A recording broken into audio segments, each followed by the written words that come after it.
Hello everybody, it's Bourbon Bill, and tonight, a very special episode. We're diving into one of the most allocated bottles imaginable, and trying to find if a few reasonable alternatives exist.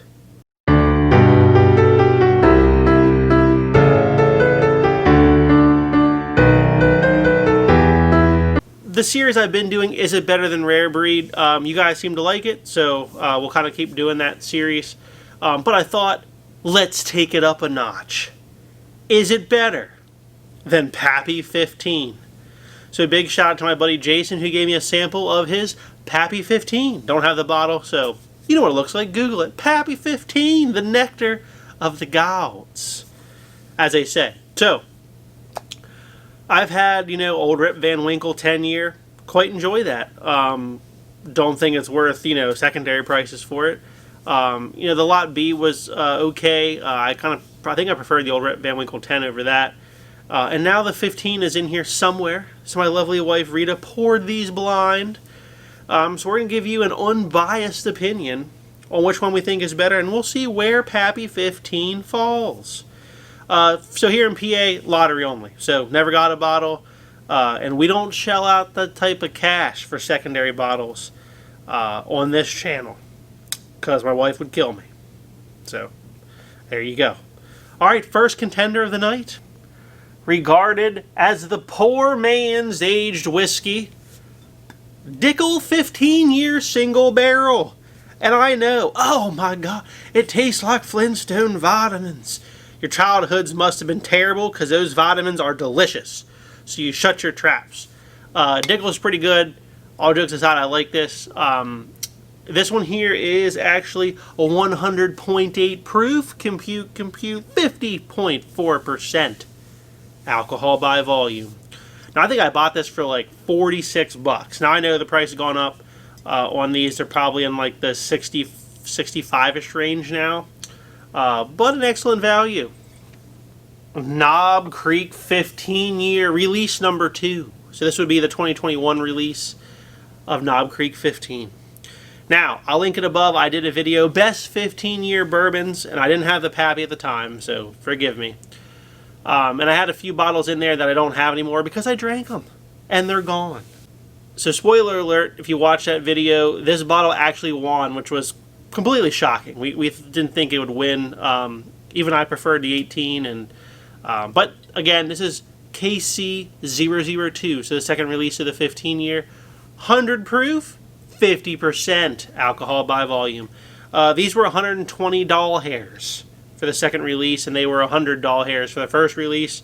Side note: the first release got that fancy box. And before we go further, why we're comparing these to Pappy 15 is simple. The Dickel 15 is 15 years old and 100 proof, right around that 107 that Pappy 15 is. This is 15 years old, 100 proof, right around the 107. Next up, Jack Daniel's 12-year, coming in at 107 proof. Compute 53.5% alcohol by volume. So, same proof as the old Pappy 15, and 3 years younger according to the label. This one, MSRP on this is $80, but I know, a lot more expensive on the secondary. But you know what it's not more expensive as? Pappy 15. You can get this on secondary for less than Pappy 15. So is it better? We'll find out tonight. Last but not least, Calumet 16. The real bourbon drinker's favorite pony. Barton Juice. This one's 16 years old and 106 proof. Compute 53% alcohol by volume. So I think these were around 140 smackers when they came out in 2022. I'm hoping they do like a Calumet 17 this year, but I have not seen anything on any of their releases. I actually still see a lot of this floating around. Even now in June of 2023, you can still find this bottle. So more MSRP wise than the old Pappy 15, but definitely more easily findable. So there you have it. Those are the 4 contenders tonight, and I would say that with the exception of maybe the Jack Daniel's 12-year, those can kind of be found, even though they may not have been released. Specifically, the Knob Creek 15 and the Calumet 16 have not been released in 2023, but I still see them. So chances are they're a lot easier to find, and if you must pay secondary, all the secondary values on those are a lot less than Pappy 15. So let's dive in. The Gold Glencairn Glass Numero Uno. Oh, it smells delicious. I'm getting tons of like orange peel. A lot of oak on here. A lot of oak. Sweet oak, orange peel, a little bit of like a smoked boar's head ham. But I think with the overwhelming amount of orange, this could be the Dickel 15. Let's take a sip. Oh, God, that's good. You Dickel haters are just missing out. That's good. Good. More for the rest of us. It's definitely the Dickel 15. Just big pop of like orange peel, orange marmalade. A lot of sweet oak in there, and then like, a little bit of caramels and confectioner sugar throughout. Very good, very good.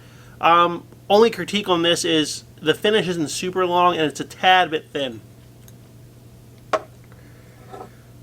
Next up, the Black Glencairn. Let's give it a nosing. Oh, that smells good.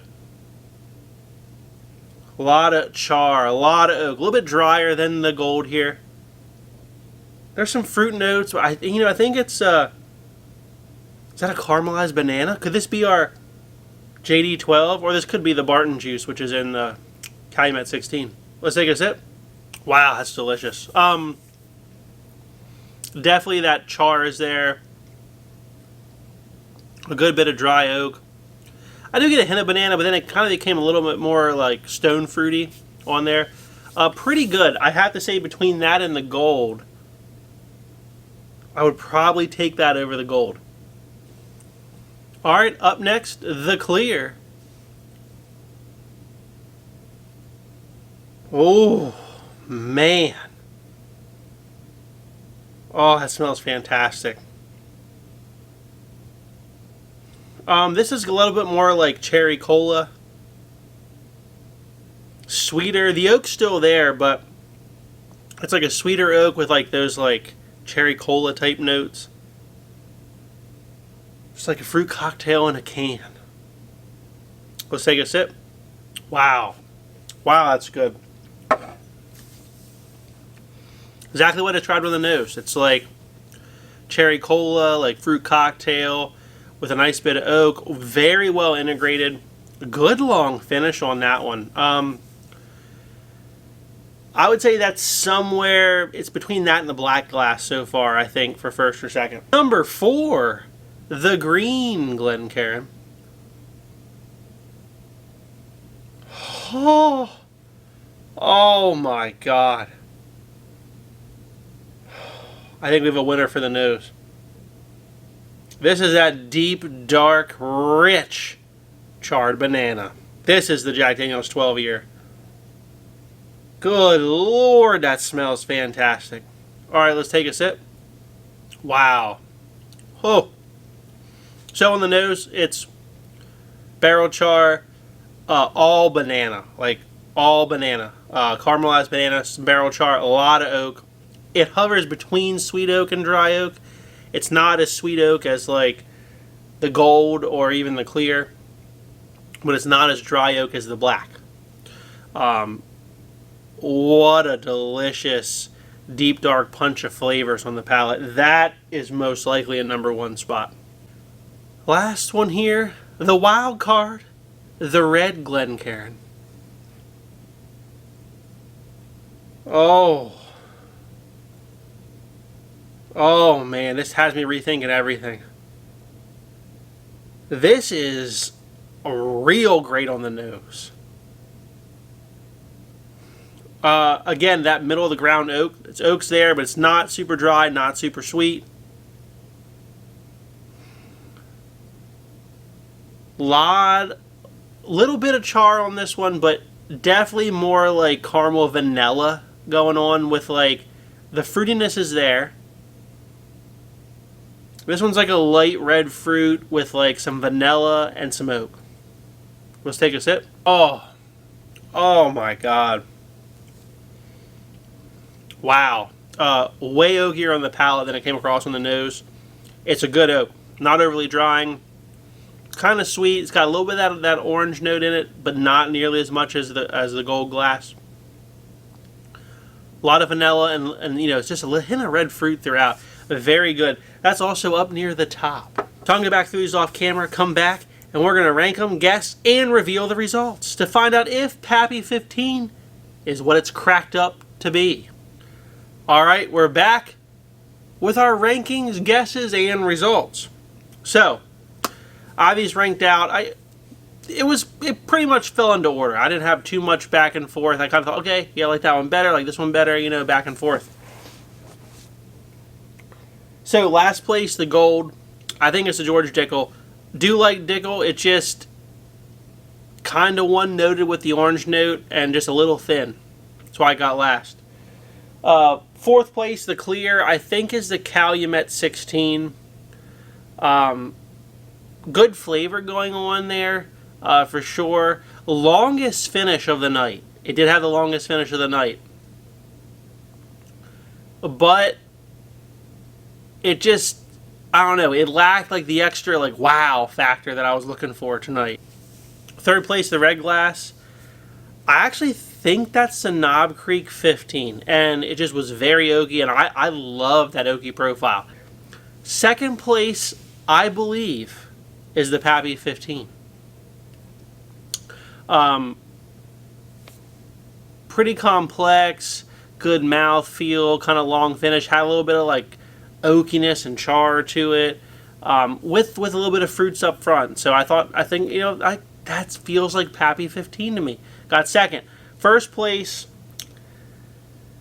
you know, was an easy first place. I believe it's the Jack Daniel's 12 year. And that may shock you because it's the youngest up here. And, you know, Bourbon Bill, you're about the oak. You're about the oak. What's going on? I am. It had just a little bit of a banana flavor that was fantastic with just the right amount of oak and a good long finish to it. It just was hitting all the right buttons for me tonight. If it's not the JD12, then it's the Calumet 16, and this whole order is screwed up because you know, Barton sometimes has banana to it too. So we're about to find out. Let's get the answer key. In last place in the gold, Dickel 15. We called it. Delicious in the cheapest bottle here. So these were all good. All these were A+++ ratings from Bourbon Bill. So no shame in that getting fifth place. Pretty good. Pretty good. Fourth place to clear. We thought it was, you know, maybe the Calumet. Clear what? Oh my. It's Pappy 15. Okay, so fourth place tonight is Pappy 15. You should not waste your money. That's what we've learned. Pappy 15 is not as good as much more available bottles. So there you go. If you won the lottery, congratulations. It's very delicious. I did say the longest finish here tonight. Did have the longest finish. But people say that's the best of the Pappy lineup. Like, oh, the 20 and 23 are over oaked and they're lower proof. I might like them more because I'm a fan of more oak. But if that's the best of the Pappy lineup, oh, that's a problem. That's a problem. Man, there's a lot of, like, probably angry resellers out there. Like, how could you, Bourbon Bill?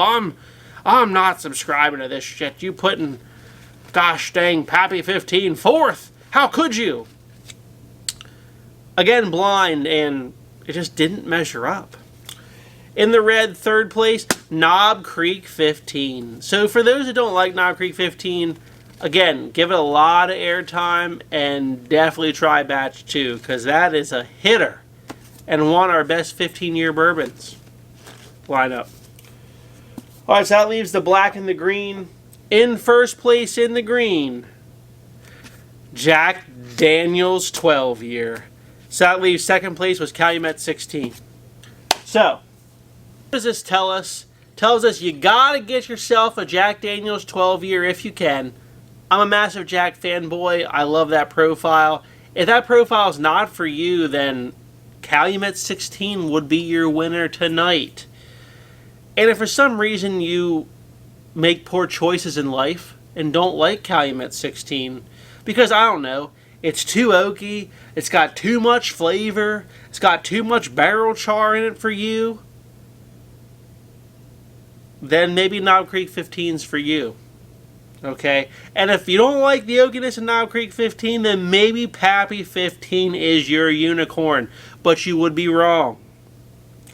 So, for those that have never tasted Pappy 15, if you got a Calumet 16 on your shelf, you got a Jack Daniel's 12 year, you got a Knob Creek 15, you got a Dickel 15, sure, it's different. It's the Buffalo Trace profile, but you are not missing levels of greatness that you didn't know existed. So, is it better than Pappy 15? The answer tonight is a lot of stuff is. A lot of stuff is. Came in 4th place out of 5. So, a lot of stuff is better than Pappy 15. Not included tonight, which would have placed above Pappy 15, would be Russell's Reserve 13. One of my favorites has won pretty much back-to-back my Bourbon of the Year. Didn't include it tonight because it's 114 proof, so even higher, you know, and it's 13 years old. I should have included it. I should have, but I didn't. But that I thought was neck and neck with the JD12, so that would have been first or second. Still would have beat Pappy 15 by a country mile, as they say. So if you like what you saw tonight, please like, comment, and most importantly, hit that subscribe button. I looked at the metrics the other day.